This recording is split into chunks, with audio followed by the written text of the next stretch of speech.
দীর্ঘ ১৩ মাস ধরে চলমান গাজা যুদ্ধের তীব্রতার ফলে চাপের মুখে পড়েছে ইসরায়েলের অর্থনীতি। দখলদার ইসরায়েলের বিরোধী দলীয় নেতা ইয়ার লাপিদ যুদ্ধবাজ প্রধানমন্ত্রী বেনিয়ামিন নেতানিয়াহু মন্ত্রিসভার তীব্র সমালোচনা করে বলেছেন, ইসরায়েলের অর্থনীতি পতনের মুখে রয়েছে। গত মাসের মাঝামাঝি সময়ে জানা যায়, চলতি বছরের দ্বিতীয় প্রান্তিকে ইসরায়েলের মোট দেশজ উৎপাদন বা জিডিপি বার্ষিক ভিত্তিতে মাত্র ০.৩% বেড়েছে। যুদ্ধবাজ প্রধানমন্ত্রী বেনিয়ামিন নেতানিয়াহুর কঠোর নিয়মনীতির বেড়াজাল থেকে যুদ্ধে সামরিক বাহিনীর ক্ষয়ক্ষতির তথ্য সামনে আসতে না পারলেও অর্থনৈতিক দিক থেকে ইসরায়েলের ভেঙে পড়ার তথ্য সম্প্রতি বেশ ঘন ঘন সামনে আসছে। ইয়ার লাপিদ সম্প্রতি তেল আবিবে এক বক্তৃতায় বলেন, ফিলিস্তিনের প্রতিরোধ যোদ্ধাদের হাতে ১ বছরেরও বেশি সময় ধরে ইসরায়েলি পণবন্দীরা আটক রয়েছে এবং ইসরায়েলের অর্থনীতিও ধ্বংসের দ্বার প্রান্তে রয়েছে। অথচ নেতানিয়াহুর মন্ত্রিসভা বাধ্যতামূলক সামরিক দায়িত্ব পালনে অস্বীকারীদের শাস্তি বিষয়ক আইন অনুমোদনের কাজে ব্যস্ত রয়েছে।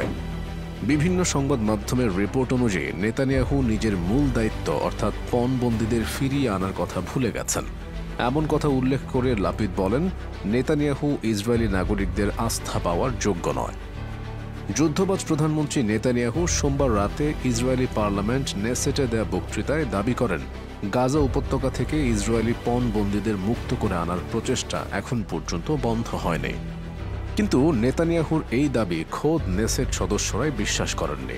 সেই সঙ্গে নেসেট অধিবেশনে উপস্থিত পণবন্দীদের আত্মীয় স্বজনরাও ইসরায়েলি প্রধানমন্ত্রীর এই বক্তব্য প্রত্যাখ্যান করেন।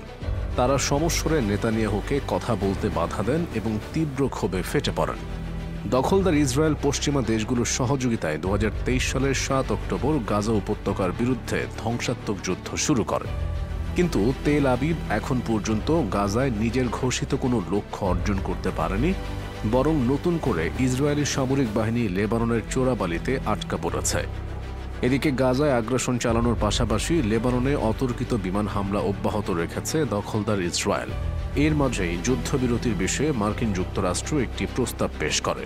তবে হিজবুল্লাহর সঙ্গে যুদ্ধবিরতি ইস্যুতে যুক্তরাষ্ট্রের দেওয়া ওই প্রস্তাব লেবানন সরকার এবং হিজবুল্লাহ গ্রহণ করলেও ইসরায়েলের প্রধানমন্ত্রী বেনিয়ামিন নেতানিয়াহু রাজি হননি। তিনি জোর দিয়ে বলেছেন, তার দেশ যুদ্ধ চালিয়ে যাবে। টাইমস অব ইসরায়েল জানিয়েছে, মঙ্গলবার ইসরায়েলের পার্লামেন্ট নেসেটে দেওয়া এক বক্তৃতায় নেতানিয়াহু কথা বলেন। এতেই প্রকাশ পায়, হাজারো ক্ষতিকে পাশ কাটিয়ে লাগামহীন নেতানিয়াহু আগ্রাসনের পক্ষে অবস্থান নিতে চায়।